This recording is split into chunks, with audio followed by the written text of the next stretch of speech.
स्वागत है आपका इंडिया न्यूज पे। मैं हूं आपके साथ रथ राकेश टंडन। पुष्कर सिंह धामी होंगे उत्तराखंड के अगले मुख्यमंत्री। जी हां, तीसरे मुख्यमंत्री त्रिवेंद्र और तीरथ के बाद अब पुष्कर को मिला है।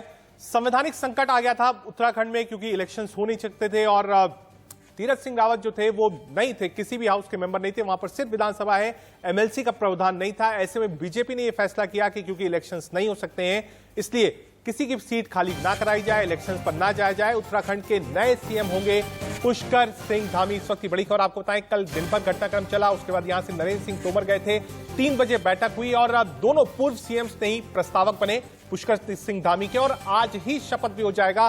6 महीने के अंदर आपको किसी भी हाउस में वापस आना होता है। उत्तराखंड में अपर हाउस नहीं है, सिर्फ और सिर्फ विधानसभा है क्योंकि जो रेशियो है वो एमएलसी की इजाजत नहीं देता है, तो विधायक नहीं बन पाए। इसलिए आज इस्तीफे के बाद आज नया नाम सामने आया है पुष्कर सिंह धामी। 3 बजे सभी विधायकों को बुलाया गया, विधायक दल की बैठक हुई और दोनों पूर्व मुख्यमंत्रियों ने पुष्कर सिंह धामी के नाम का प्रस्ताव रखा और वो पारित हुआ। अब आज ही शपथ लेंगे पुष्कर सिंह धामी। ये विजुअल्स आपको दिखा रहे हैं, जस्ट बाद के विजुअल्स हैं।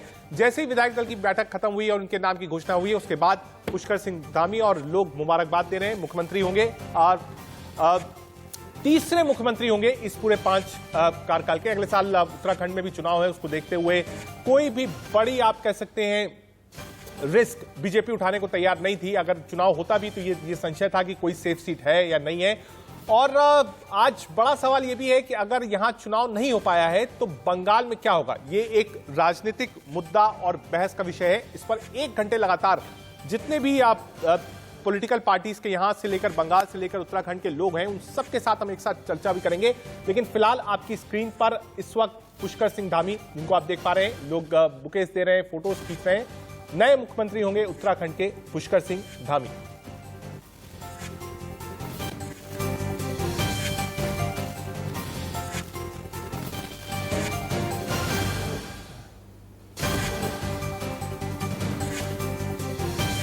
पुष्कर सिंह धामी होंगे अब अगले मंत्री, तीसरे मुख्यमंत्री होंगे इस 5 साल के। और तीरथ सिंह रावत जो है अब कुर्सी उनकी चली गई है ये माना जा रहा है। स्क्रीन पर आपके इस वक्त मेरी पार्टी ने जो एक सामान्य से कार्यकर्ता को, एक पूर्व सैनिक के पुत्र को, जो कि एक सामान्य परिस्थितियों में पिथौरागढ़ के सीमांत जिले में मैं पैदा हुआ, कनाली छेना तहसील में, जो कि पहले की डीडीहाट तहसील होती थी, और खटीमा मेरा विधानसभा क्षेत्र है, मेरी कर्मभूमि है, मुझे सेवा का अवसर दिया है। देखिए, जो भी जनता के जो मुद्दे हैं उन मुद्दों पर हम लोग जो है लगातार सबका सहयोग लेकर, सब लोगों को लेकर काम करेंगे। देखिए, चुनौती भी है और निश्चित रूप से एक चुनौती, और चुनौती को हम स्वीकार करते हैं। सबका सहयोग लेकर हम जो है पार्टी को आगे बढ़ाने का काम करेंगे, जनता की सेवा करेंगे। देखिए, मैंने कहा कि जनता की सेवा और निश्चित रूप से जो मेरे पूर्ववर्ती लोगों ने जो काम को आगे बढ़ाया है उस काम को आगे बढ़ाऊंगा।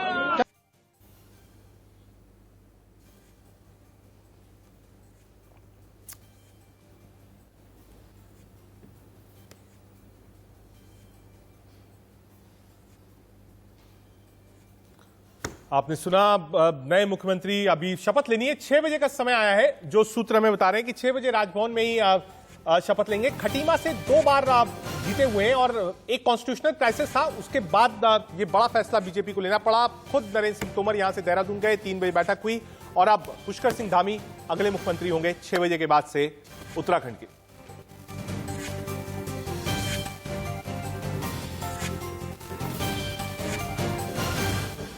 ठीक है,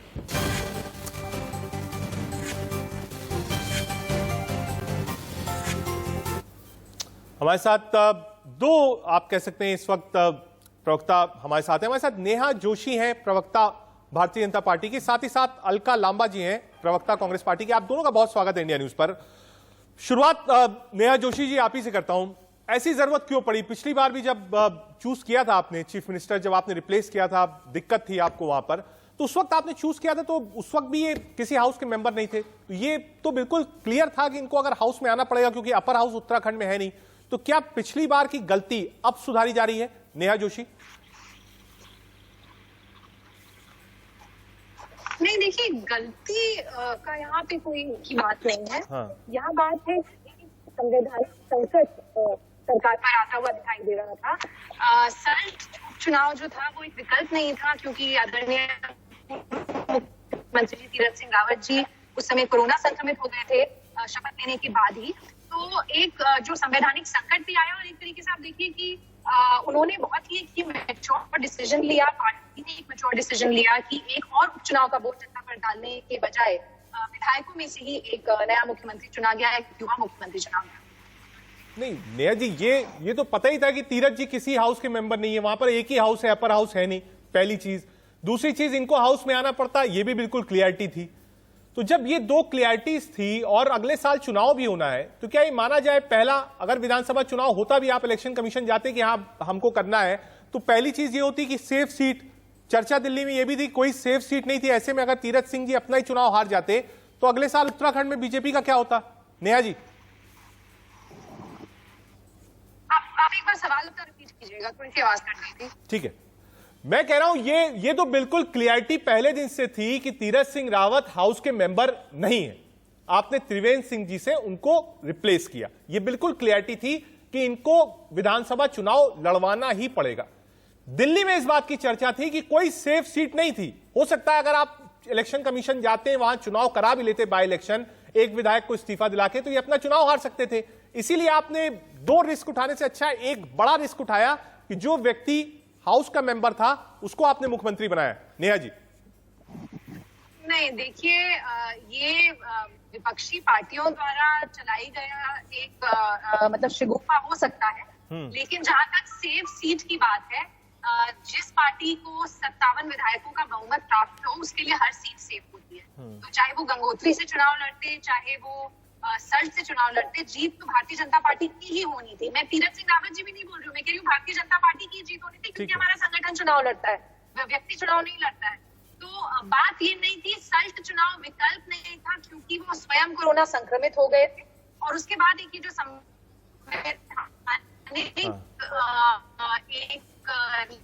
चुनाव नंबर नहीं था, तो पार्टी ने इसको आगे बढ़ते हुए एक और अपने कार्यकर्ता को, मतलब आपका कहना है कि अगर चुनाव लड़ते तो चुनाव जीत जाते। ठीक है, अलका जी आप रिस्पॉन्ड कर सकती हैं। देखिए, सबसे पहले तो आप ही के चैनल से अभी खबर लगी है कि पुष्कर सिंह धामी को मुख्यमंत्री बनाया जा सकता है। रेस में जिनके नाम थे, अलका जी क्लियर हो गया है, 6 बजे शपथ ले लेंगे, घोषणा हो गई है, उन्होंने लड्डू खा लिया है। हमारी जैसी देश की महिलाओं ने बहुत चैन की सांस ली है, क्योंकि नाम में सुनने में आ रहा था महेश नेगी विधायक हैं, बलात्कार के आरोपी हैं।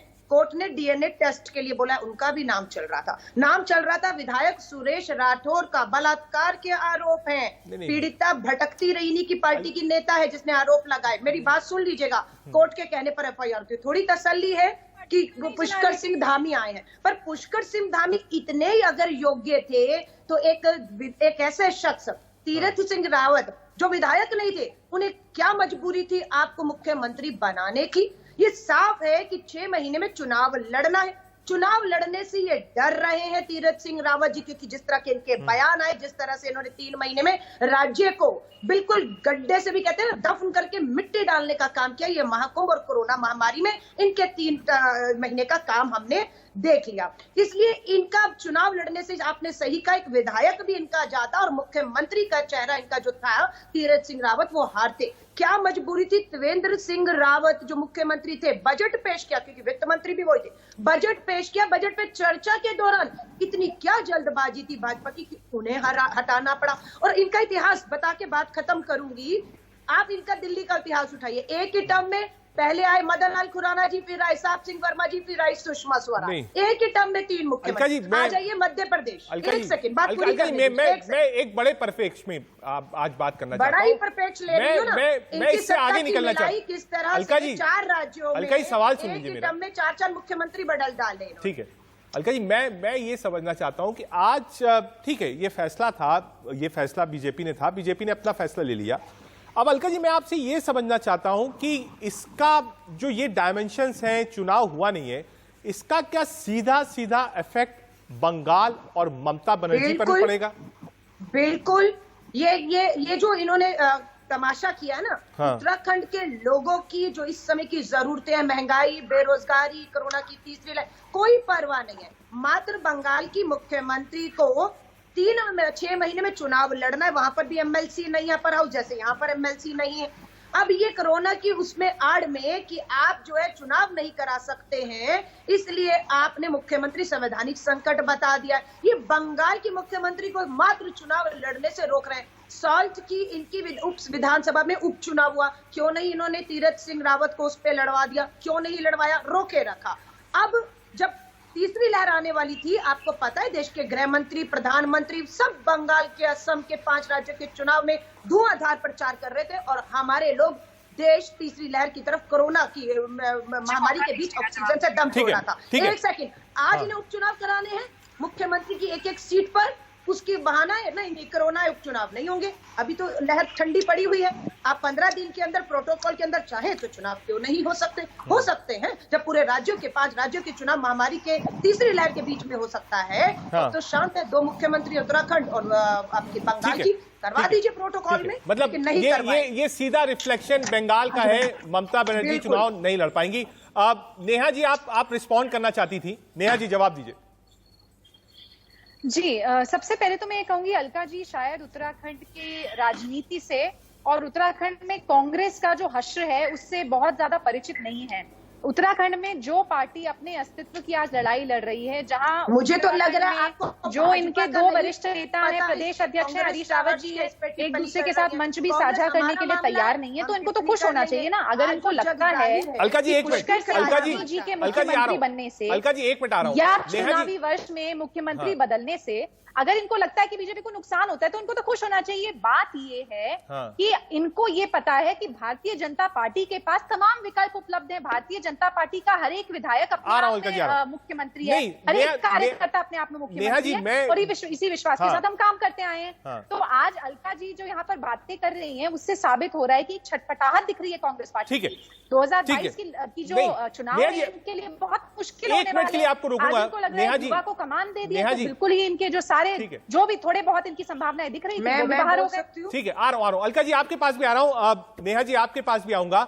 हमारे साथ सीनियर जर्नलिस्ट हेमंत तिवारी जी भी जुड़े। सर बहुत स्वागत है आपका इंडिया न्यूज में। हेमंत सर आपसे समझना चाहूंगा, तीसरा मुख्यमंत्री उत्तराखंड में, पहला, एक तो आने वाले चुनाव में बीजेपी को क्या झेलना पड़ेगा अगर शब्द, क्योंकि 3 मुख्यमंत्री आपने बदल दिए, एक चीफ मिनिस्टर को आप शपथ दिलाते हैं, आप हाउस में नहीं ला पाते हैं, अपर हाउस वहां पे है नहीं, पहला। दूसरा, इसका बाय एंड लार्ज इफेक्ट क्या सीधे सीधे ममता बनर्जी पे पड़ेगा? हेमंत जी। देखिए एक बात बड़ी साफ सी है, उत्तराखंड में ही नहीं, उत्तराखंड, हरियाणा, उत्तर प्रदेश, 3 ऐसे राज्य थे जो पिछले विधानसभा चुनाव के बाद, उसमें मुझे लगता है कि राजनीति के बड़े चेहरे के बजाय जो संघ की या संघ की पसंद के हो, और उत्तर प्रदेश को लेकर के आपने कितना बवाल, कितना झंडा भी एक महीने पहले होगा, लेकिन उत्तराखंड का निश्चित रूप से भारतीय पार्टी के सकारात्मक प्रभाव आ रहा। और जो त्रिवेंद्र सिंह रावत थे उनको लेकर लगातार उन्हीं के शासन चलाने को लेकर के हमेशा सवाल उठते रहे, और भारतीय जनता पार्टी ने कुछ पाया नहीं बल्कि 4 वर्षों में खोया है उत्तराखंड में। इस बात का इल्हाम केंद्रीय नेतृत्व को हो गया था, इसलिए उनको बदला जाना जरूरी था। तीरथ सिंह रावत को लाए तो आपने खुद देखा होगा, या जो लोग सामान्य दृष्टि से उत्तराखंड को नहीं समझते हैं, बाहर से भी देखते हैं, तो उनकी भी शैली मेरे ख्याल में माशाअल्लाह ही थी। तो उनको कंटिन्यू रखना, उनके लिए बाई इलेक्शन का रिस्क लेना, मुझे लगता है कि भारतीय जनता पार्टी के नेतृत्व को फायदे का सौदा नहीं लगा। बजाय इसके उन्होंने, उनके दिमाग में योजना थी कि कोई फ्रेश चेहरा लाया जाए, क्योंकि चेहरा राजपूत ही लाना था, ये तय था। वहां की परिस्थितियों को देखते हुए, जिस तरीके की राजनीति वहां चल रही है, तो पुष्कर सिंह धामी थोड़ा सा यूथफुल उनको लगे। विद्यार्थी परिषद से जुड़ाव रहा है, लखनऊ यूनिवर्सिटी। हेमंत सर, इसका आने वाले उत्तराखंड में जब चुनाव है, सीधा सीधा आप क्या है, फायदा है नुकसान है बीजेपी का, तीसरा मुख्यमंत्री 5 साल के भीतर? लेकिन नुकसान तो निश्चित रूप से जो होना है, छवि का, कार्यशैली का, डिलीवरी का, परफॉर्मेंस का, वो तो हुआ है। पर आप ये भी देखिए कि उत्तराखंड, हरियाणा, उत्तर प्रदेश या इन राज्यों के जो चुनाव होते हैं, वहाँ मुख्यमंत्रियों का परफॉर्मेंस और उनका चेहरा बहुत मैटर नहीं करता है भारतीय जनता पार्टी के लिए, क्योंकि सबसे बड़ा चेहरा तो पीछे से नरेंद्र मोदी का जाता है और इन राज्यों में नरेंद्र मोदी के चेहरे पे चुनाव लड़े जाते हैं। उत्तराखंड में भी नरेंद्र मोदी को आपने देखा होगा, उनकी लगातार सक्रियता उत्तराखंड से लगाओ, तो अल्टीमेटली फोकस तो नरेंद्र मोदी पर रहेगा। चीफ मिनिस्टर कोई बहुत बड़ा किरदार मुझे लगता नहीं है कि भारतीय जनता पार्टी शासित राज्यों में होता है। आपने असम में देखा अभी थोड़े समय पहले। सर हेमंत सर 30 सेकंड में सीधा इफेक्ट बंगाल पे, ममता बनर्जी मुश्किल में? जी संभव है, हो सकता है। ठीक है। नेहा जोशी जी, बार बार देखिए लोग बड़े आश्चर्य में हैं, वो कह रहे हैं भाई साहब 5 साल बहुत बड़ा स्टेट भी नहीं है, तीसरा मुख्यमंत्री, ऐसी दिक्कतें क्यों आई? और अब हमने देखा है कि उत्तराखंड हो, झारखंड हो, छोटे स्टेट्स में हमेशा ये दिक्कत आती रही है। एक बार सोरेन साहब as a chief minister Jharkhand में चुनाव हार गए थे अपना, मुझे याद है। तो क्या वही डर था आप लोगों को कि अगर हम कोई सीट ले भी ले तो चुनाव ना हार जाए, और उसका सीधा आप कहिए बैकफायर आने वाले चुनाव में पड़े? नेहा जी। नहीं, जैसा मैंने आपको पहले भी कहा, देखिए हमारी पार्टी और संगठन का जो सिस्टम है उसमें एक व्यक्ति विशेष चुनाव नहीं लड़ता है, संगठन चुनाव लड़ता है। लेकिन क्योंकि किसी भी सीट पर चुनाव लड़ने के लिए चेहरा महत्वपूर्ण होता है, तो सल्ट उपचुनाव में हम मुख्यमंत्री जी लड़ सकते थे, लेकिन क्योंकि वो कोरोना संक्रमित हो गए और चुनाव में जाए बिना चुनाव लड़ना संभव नहीं होता, तो इसलिए सल्ट चुनाव एक विकल्प नहीं बचा था। उसके बाद जो एक ये संवैधानिक पेच जिसे कहते हैं कि फंस गया और चुनाव संभव नहीं है इस साल, तो उसको देखते हुए पार्टी ने निर्णय लिया कि एक और इसके लिए हम कोर्ट जाते या कोई और निर्णय लेते, कोई अपवाद ये बनता। इसके विरुद्ध पार्टी ने कहा कि एक और हमारे पास बहुत अच्छे कार्यकर्ता हैं जिनको जो युवा हैं, जो आगे उत्तराखंड को एक अच्छा विजन दे सकते हैं और एक कंटिन्यूटी। देखिए जब तीरथ जी ने भी शपथ ली थी तो एक बात जो बार बार हमारी पार्टी ने कही थी वो ये थी कि भारतीय जनता पार्टी के लिए एक रिले रेस है, पूरा संगठन मिलकर चुनाव लड़ता है, उसके बाद विधायक दल अपना मुख्यमंत्री चुनता है, एक नेता चुनता है, और वो बेटन जो है पहले त्रिवेंद्र जी ने तीरथ जी को पास करी और आज एक संवैधानिक जो एक परेशानी जब खड़ी हुई तो उन्होंने वही बेटन आज पुष्कर सिंह धामी जी को पास कर दिया। तो एक कंटिन्यूटी यहाँ योजनाओं में, कार्यों में, इस लाइन को नहीं जानता हूँ इसका मैं आपको विश्वास दिलाती हूँ। नेहा जी, मैं समझना चाहता हूँ, क्योंकि कोविड काल में आप देखिए 5 राज्यों के चुनाव हुए, जब बिल्कुल पीकेस्ट ऑफ द पीक जिसको आप कहिए चुनाव हुआ, इलेक्शन कमीशन ने अपने हिसाब से चुनाव कराया और अच्छा चुनाव कराया। मैं ये समझना चाहता हूं, आप बिल्कुल मत सोचिएगा कि मैं इस पे आप पर सवाल उठा रहा हूं। क्या आप लोगों ने इलेक्शन कमीशन का दरवाजा खटखटाया था कि हम एक बाय इलेक्शन कराना चाहते हैं? बीजेपी क्या कंसल्टेशन हुई थी? क्या इलेक्शन कमीशन ने मना कर दिया कि ये चुनाव नहीं होगा? मतलब मैं as a lame duck person आपसे समझना चाहता हूं, क्या आपने ये प्रक्रिया शुरू करी थी कि एक विधायक, जो भी आपका कोई सिटिंग विधायक होता, वो इस्तीफा देता, आप इलेक्शन कमीशन के पास मामला जाता, इलेक्शन कमीशन दिल्ली से टीम भेजती, मुआयना करती, आप लोग असिस्ट करते, उसके बाद इलेक्शन होता नहीं होता ये बात की बात थी, लेकिन कोई सीट ऐसी खाली हुई नहीं? या फिर इलेक्शन कमीशन ने पहले से ही मना कर दिया था कि हम चुनाव नहीं कराएंगे? क्योंकि आज खाली कराने की आवश्यकता है कि 2 सीटें उत्तराखंड में अभी खाली हैं। एक हल्द्वानी जिसमें आदरणीय इंदिरा हृदय जी का देहांत हो गया था और गोपाल रावत जी गंगोत्री से विधायक थे, उनका देहांत हो गया था, तो 2 सीटें उत्तराखंड में खाली थी। लेकिन क्योंकि ये तय किया है इलेक्शन कमीशन ने और सुप्रीम कोर्ट से भी ये आदेश है कि चुनाव नहीं होने चाहिए इस समय, तो ये विकल्प इस्तेमाल करना, इलेक्शन कमीशन को एक चिट्ठी भी लिखी गई आदरणीय मुख्यमंत्री जी द्वारा ये एक्सप्लोर करने के लिए कि क्या चुनाव किया जा सकता है। हमारे संगठन ने भी इलेक्शन कमीशन को अप्रोच किया, पर जब पता चला कि ये विकल्प शायद संभव नहीं आ रहा है तो और देरी ना करते हुए यहाँ पर एक मैच्योर डिसीजन पार्टी द्वारा लिया गया कि ये जो कमान है किसी और के हाथ में सौंप दी जाए और एक कॉन्स्टिट्यूशन प्रॉब्लम थी। आपने कहा कि इलेक्शन कमीशन ने मना किया। अलका जी, आप सहमत हैं इस बात से? चुनाव नहीं हो सकता जब सुप्रीम कोर्ट ने कह दिया, 2 विधानसभा वहां पड़ी है, एक आपकी अपनी विधायक दल की नेता इस दुनिया में नहीं है, वो भी बाय इलेक्शन है, तो जब इलेक्शन नहीं हो सकता था तो इसके अलावा तो कोई ऑप्शन था ही नहीं कि आप चुने हुए किसी एक व्यक्ति को मुख्यमंत्री बनाइए। अलका जी, देखिए, आपको उत्तराखंड और उत्तराखंड के लोगों को केंद्र में रखकर बड़ी तस्वीर सोचनी होगी।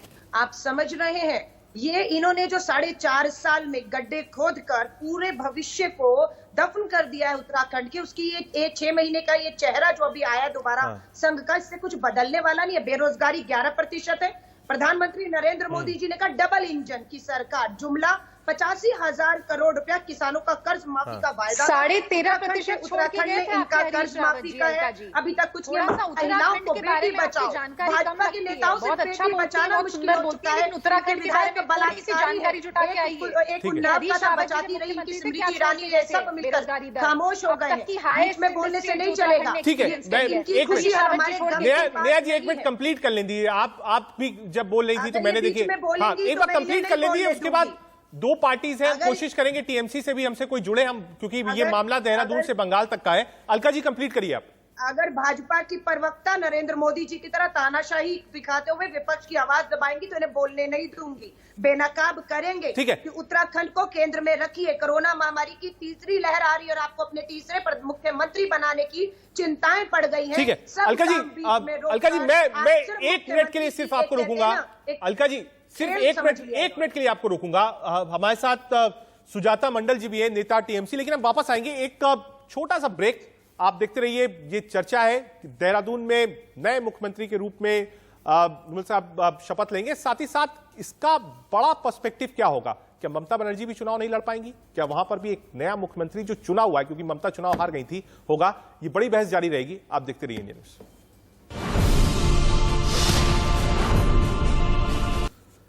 पुष्कर सिंह धामी होंगे अगले मुख्यमंत्री उत्तराखंड के। 5 साल में तीसरा मुख्यमंत्री, और शाम को 6 बजे राज्यपाल से समय भी ले लिया है। जाएंगे, सारी तस्वीरें हम आपको दिखाते रहेंगे, पल पल का अपडेट। उत्तराखंड में क्या हो रहा है, कैसे समीकरण बदले, क्यों इस्तीफा देना किया, इस पर एक बड़ी बहस है। और एक बड़ा पैनल हमारे साथ मौजूद है। हमारे साथ नेहा जोशी हैं, प्रवक्ता भारतीय जनता पार्टी की, अलका लांबा जी हैं, प्रवक्ता कांग्रेस पार्टी की, साथ ही साथ सुजाता मंडल टीएमसी से जुड़ रही हैं। टीएमसी क्यों, ये आपको बहस में चलकर बताएंगे कि आखिर टीएमसी के प्रवक्ता क्यों हैं इस पूरी बहस में। बात उत्तराखंड की, लेकिन रिफ्लेक्शन सीधे सीधे बंगाल पर है। विनोद अग्निहोत्री जी वरिष्ठ पत्रकार भी हमारे साथ हैं, साथ ही साथ हेमंत तिवारी जी भी हमारे साथ हैं। सीधे अपने पैनल की ओर चलेंगे। ये विजुअल्स आपको दिखा रहे हैं, अनिल बलूनी, नरेंद्र सिंह तोमर गए थे, और जस्ट बात जैसी मीटिंग खत्म हुई है वो विजुअल्स हम आपको दिखा रहे हैं उत्तराखंड का। और ये मुझे लगता है ये जो विजुअल्स हैं ये राजभवन के विजुअल्स हैं। राजभवन में तैयारी पूरी हो चुकी है और 6 बजे का समय, लगभग अभी 4 बजा है। पुष्कर सिंह धामी को शपथ आज ही दिलाई जाएगी। तीसरे मुख्यमंत्री होंगे भारतीय जनता पार्टी के शासन में उत्तराखंड में, और अगले साल उत्तराखंड में चुनाव भी है। विनोद अग्निहोत्री जी भी हमारे साथ हैं। विनोद अग्निहोत्री जी के पास सीधे चलते हैं। सर, जो तीसरा मुख्यमंत्री, पहले से पता भी था कि आप हाउस के मेंबर नहीं हैं, उसके बाद भी रिस्क उठाया गया, पहली बात। दूसरी बात, इसका लार्जर रेफिकेशन क्या होगा? क्या ममता बनर्जी को भी कोई ऐसा व्यक्ति चूज करना पड़ेगा जो विधानसभा का सदस्य हो, क्योंकि अपर हाउस वहां पर भी नहीं है? विनोद सर। लेकिन ममता बनर्जी के मामले में ये बताइए कि चुनाव आयोग के सामने ऐसी क्या मजबूरी है कि 6 महीने के अंदर चुनाव न कराए? उपचुनाव वहां पर शोभन चटर्जी इस्तीफा दे चुके हैं भवानीपुर विधानसभा से, तो उत्तराखंड में तो संवैधानिक संकट था कि 1 साल से कम समय है चुनाव का, इसलिए चुनाव नहीं कराए जा सकते। वहां तो अभी पूरे 5 साल बाकी हैं। तो ऐसा कौन सा जो है चुनाव आयोग के सामने संकट है कि चुनाव न कराए वहां पर? इस प्रश्न का जवाब पहले मिलना चाहिए। और अगर चुनाव आयोग चुनाव नहीं कराता है तो ममता बनर्जी के सामने सुप्रीम कोर्ट में जाने का रास्ता बचा हुआ है। ठीक है, वो आराम से चुनौती दे सकती है। इसमें अभी तो इसलिए मुझे लगता नहीं है कि ममता बनर्जी से इसको जोड़ के देखना चाहिए। ये बात, और इतनी समझ तो केंद्र सरकार के रणनीतिकारों को भी है कि अगर वो सुप्रीम कोर्ट चली गई और कोई जायज कारण नहीं हुआ चुनाव रोकने का, तो उसमें चुनाव आयोग की भी फजीयत होगी और दूसरे लोगों की फजीयत होगी। तो ये मुझे लगता है चुनाव आयोग भी इस बात को समझता है कि पश्चिम बंगाल की परिस्थिति और उत्तराखंड की परिस्थिति में ये कानूनी स्थिति अलग अलग है। ठीक है, लेकिन सर लोग ये कह रहे हैं क्योंकि कोविड काल है, सुप्रीम कोर्ट बहुत सख्त था, कई टिप्पणी सुप्रीम कोर्ट ने दी थी, इसलिए लोग इस बात का कयास लगा रहे हैं। और ये विजुअल्स आपको दिखा रहे हैं आप लगातार अपने स्क्रीन पर, जो गाड़ियों का काफिला है वो जा रहा है। कोविड काल में अगर आंकड़े घट रहे हैं और सरकार ये दावा करेगी कोविड नियंत्रण में है, कोई तीसरी लहर नहीं है, जब या तो सरकार आंकड़े एकदम से फिर 2 लाख के ऊपर हो जाए, 3 लाख ऊपर हो जाए, तब तो समझ में आता है। अगर कोविड काल में आंकड़े नहीं होंगे तो फिर कोविड काल की चुनौती क्यों होगी? ठीक है सर। नेहा जोशी जी, आप कुछ कहना चाह रही हैं? नेहा जी।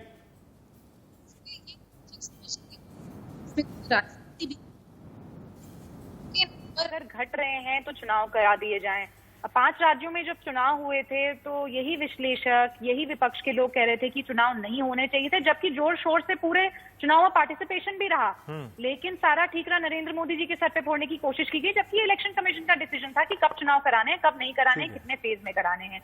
तो आज अगर ये जिम्मेदार डिसीजन लिया गया है तो किसी को क्यों परेशानी हो रही है, मुझे मेरे समझ से ये बिल्कुल बाहर है। ठीक है, अलका जी रिस्पॉन्स करिए, परेशानी क्यों है? एक जिम्मेदार डिसीजन लिया है, परेशानी विपक्ष को क्यों है? अलका जी।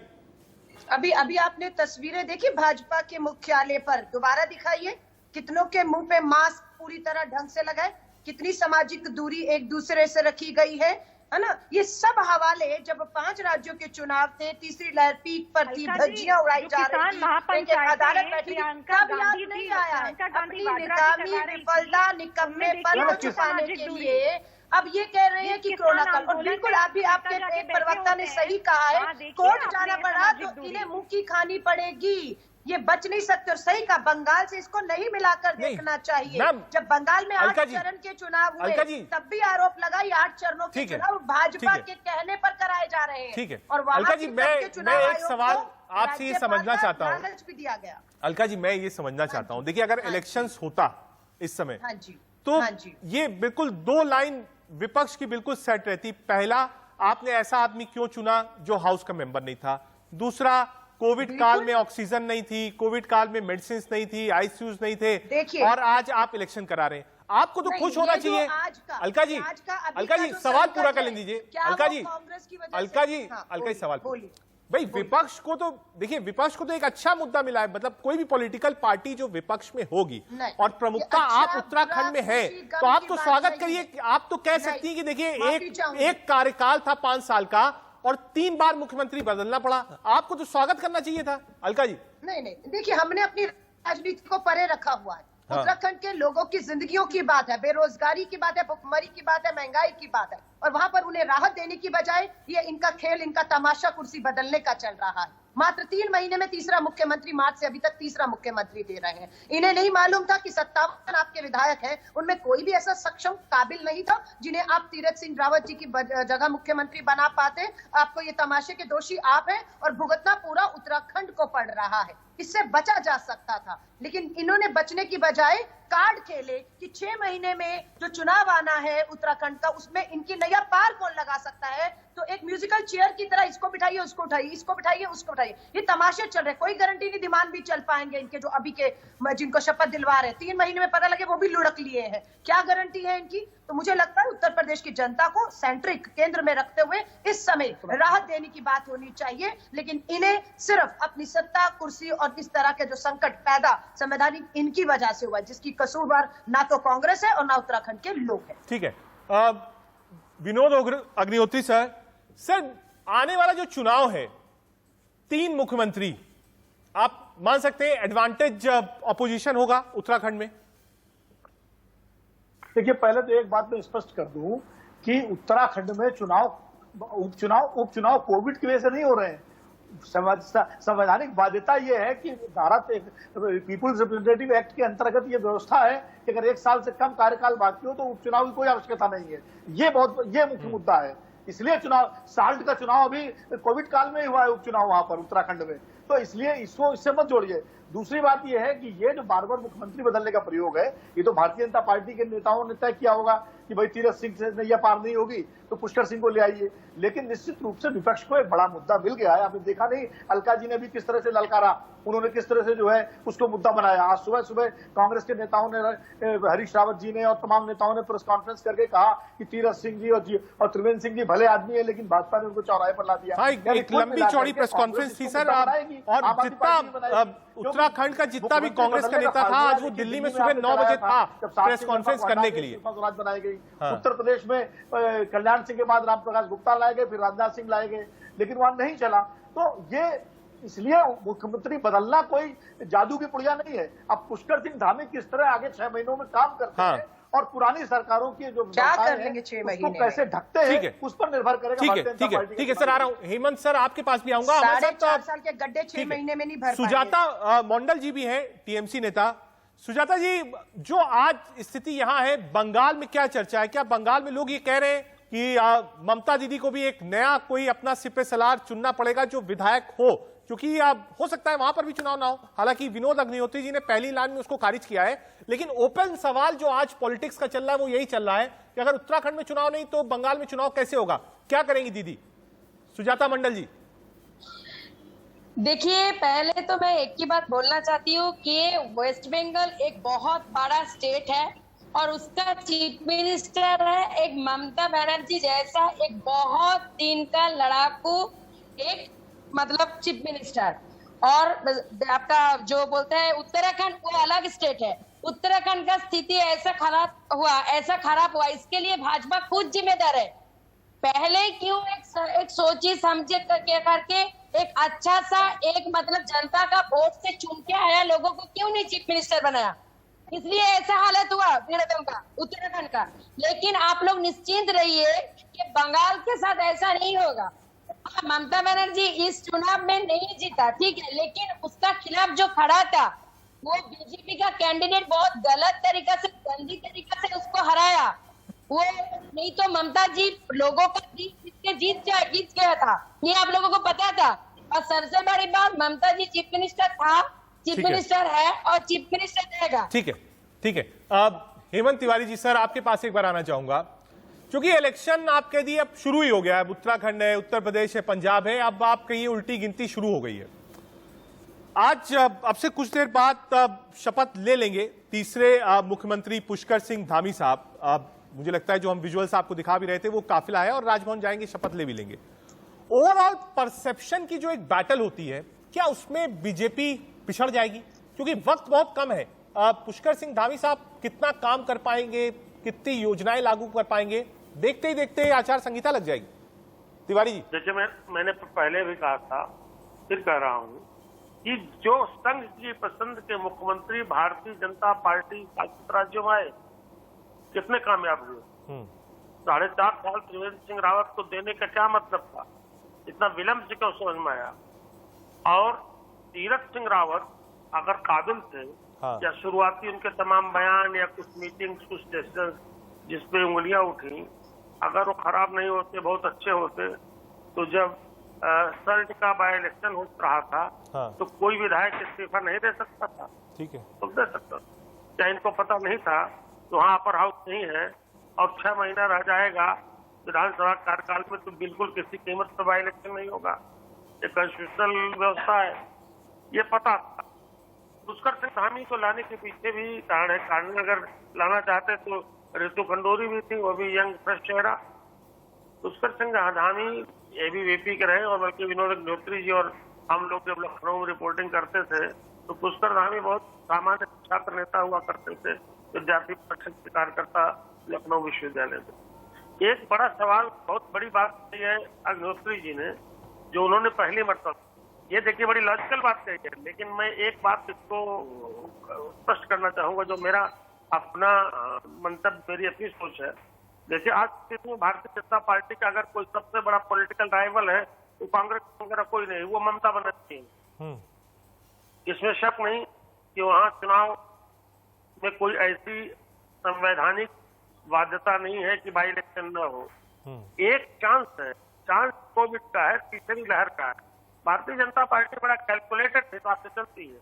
उनके दिमाग में बात है, महीने 2 महीने बाद लहर आई, 2-4 महीना और 2 महीना 3 महीना और खिंच गया और बाई इलेक्शन नहीं कराया इलेक्शन कमीशन ने, तो भारतीय जनता पार्टी का तो कुछ प्रतिपूर्ति जो बंगाल के चुनाव की पराजय का है वो अपने मानसिक संतुष्टि के लिए ले लेगी। ठीक है, ये दूसरे हिसाब की राजनीति। नया जी, कैलकुलेशन है बीजेपी के साथ बंगाल का, कोई थर्ड वेव का कैलकुलेशन है जैसा हेमंत तिवारी जी कह रहे हैं कि उस कैलकुलेशन के हिसाब से आप चलिए तो चुनाव नहीं होगा। बीजेपी ने बहुत आगे की सोची है। नया जी देखिए, बीजेपी इस समय देश को चला रही है। बीजेपी का जो शीर्ष नेतृत्व है आज देश को चला रहा है, तो कैलकुलेशन और विजन होना बहुत जरूरी है और वो बीजेपी के पास ही है। सुजाता जी की बात मैं बड़े ध्यान से सुन रही थी कि बहुत फर्क है बंगाल और उत्तराखंड में और बहुत मजबूत मुख्यमंत्री हैं। बिल्कुल ठीक कहा, बहुत फर्क है बंगाल और उत्तराखंड में, क्योंकि उत्तराखंड के मुख्यमंत्री को, चाहे कोई भी हो वो व्यक्ति, कोर्ट को फटकार नहीं लगानी पड़ती कि चुनाव जीतने के बाद हिंसा का ऐसा नंगा नाच होता है जीतने वाली पार्टी द्वारा कि महिलाओं के बलात्कार किए जा रहे हैं, लोगों को बिल्कुल किया ठीक जा रहा है। उत्तराखंड में तो कोर्ट को भाजपा के विधायकों को बलात्कार के आरोपों में अलका जी आ रहा हूँ, अलका जी 1 मिनट दीजिएगा, अलका जी 1 मिनट, सुजाता जी और अलका जी 1 मिनट रुक जाइए, नेहा जी को अपनी बात पूरी कर लेने दीजिए। टीएमसी के साथ गठबंधन आपका चल रहा है, तो छटपटा जाइए। सुजाता जी 1 मिनट रुक जाइए, सुजाता जी नेहा जी को अपनी बात पूरी कर लेने दीजिए। अगर सब लोग साथ में बोलेंगे तो मुझे लगता नहीं डिबेट आगे चल पाएगी। अलका जी, सुजाता जी 1 मिनट रुकिए, नेहा जी अपनी बात पूरी करिए। सुनिए अलका जी अपनी जिम्मेदारी निभा रही है, बोलना दीजिए ज्यादा, तो बीजेपी को ही बुलाना। देश के प्रधानमंत्री अपनी जिम्मेदारी। सुजाता जी 1 मिनट, सुजाता जी 1 मिनट दीजिए, मैं आप ही से रिस्पॉन्ड आप ही को करना है, आप ही के ऊपर वो सवाल उठा रही है। सुजाता जी रिस्पॉन्ड आप ही को करना है, एक बार बोल लेने दीजिए नेहा जी क्या बोलना चाहती है, उसके बाद आप ही के पास आऊंगा। नेहा जी बोलिए।